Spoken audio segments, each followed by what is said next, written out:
Hello everybody, it is Stella from New Hope Wellbeing and we are back with another video. I hope everybody has been having a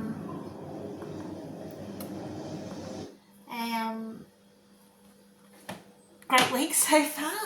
Sorry, I lost my train of thought then. I hope everyone's been having a great week and hopefully everyone will have a great weekend as well leading into the second half of the week. Today we are going to be discussing the Greek god Hephaestus.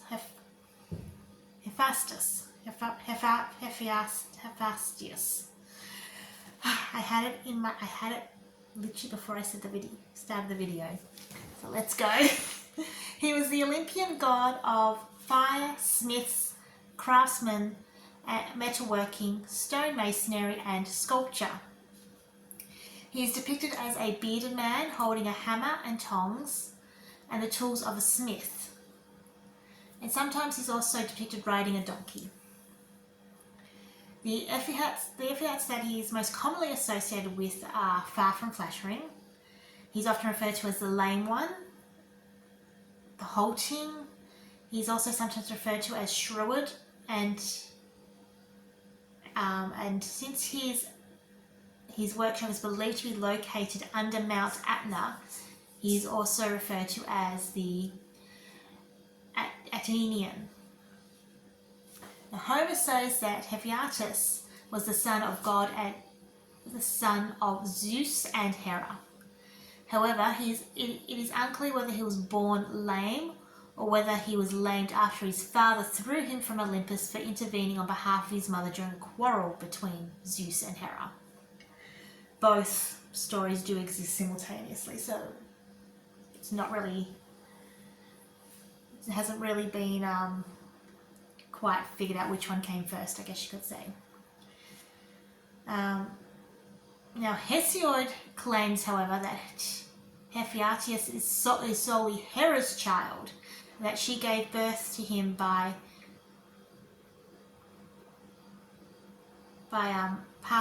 parthenogenesis, to get back at her husband, who had done the same with Athena. In this version of the story, after bringing him to the world, Hera was so disgusted with his looks and ashamed at his deformity that she was the one who threw him out of Olympus. And he was severely hurt from the fall, but he was rescued by Thetis and sheltered him in a cave under the ocean for the following 9 years. Later on, Hephaestus got his revenge when he made a golden throne, so beautiful that Hera accepted it right away. However, the minute she sat on it, she was tied up by the numerous delicately fashioned cords, invisible to anyone's eye but their creators. Many gods tried to persuade the god to free Hera, promising him a place on Olympus in return. However, he was unremorseful and released his mother only when Dionysus got him drunk. Most commonly, his wife is said to be none other than Aphrodite, the goddess of love and beauty. Zeus enforced this marriage to prevent a war of the gods fighting for her hand. His ugly appearance was one of the main reasons why Zeus chose him to marry Aphrodite. However, she wasn't very faithful to him. In fact, she's most well known for not being faithful to him, and in particular with Ares. One day, Hephaestus caught the lovers and trapped them in a fine woven chain net, after which he called upon the other gods to laugh at their shame. Poseidon persuaded him to free the adulterers, but he wasn't done yet. When Ares and Aphrodite's daughter Harmonia married Cadmus, he gifted her a magical necklace, which would bring misfortune to her and everyone who wore it afterwards.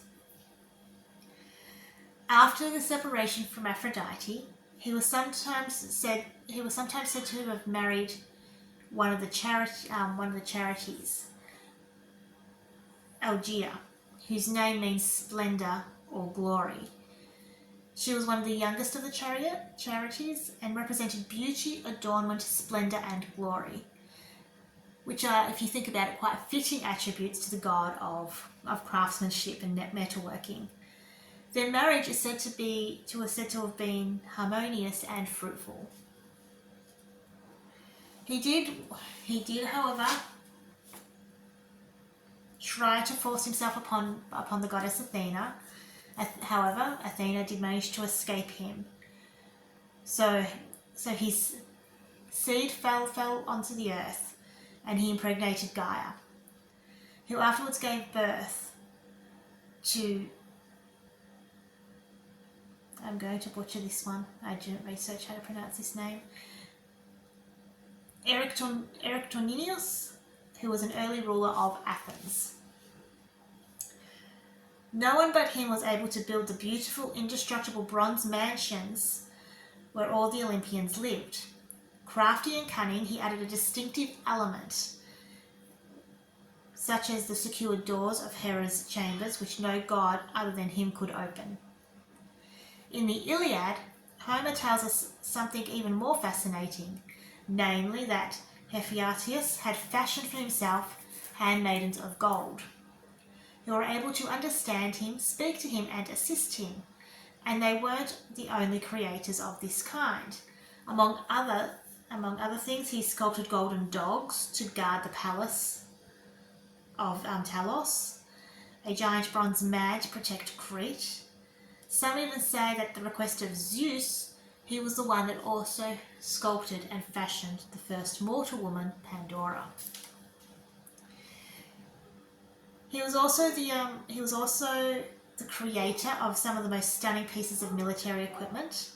Most famously, as a favour to Thetis, he created the shield of Achilles, whose 5 bronze layers he masterfully engraved with scenes representing almost all aspects of life.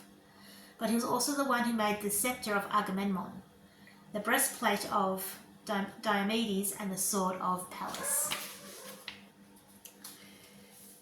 In other tales that also intertwined love and vengeance, Hephaestus crafted a magnificent necklace for Harmonia, the daughter of Aphrodite and Ares, on her wedding to Cadmus.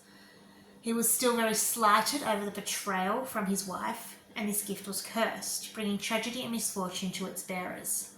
The necklace passed through generations, playing a part in numerous tragic events in Greek mythology. This would include the saga of the House of Thebes and the story of Oedipus. In the epic The Trojan War, Hephaestus' exceptional craftsmanship is put to work to forge the armour for Achilles, as I discussed earlier.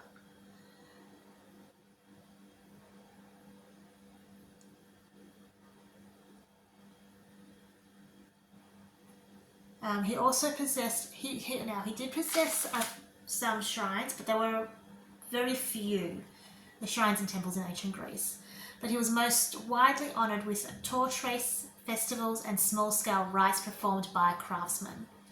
With some smaller temples around, his 2 main cult centres were the islands of Lemnos and the city-state of Athens. In Lemnos, there was an annual festival in his honour. All fires were put out for 9 days, during which rites of atonement and purification were performed. Then fresh fire was brought on a sacred ship from Delos, where the fires would then be rekindled and new life would begin again. So that is just a little bit about the Greek god of craftsmanship and metalwork. We will be back next week with some more videos. Until then, I hope everybody enjoys the rest of their week and has a great weekend, and we'll chat soon. Bye!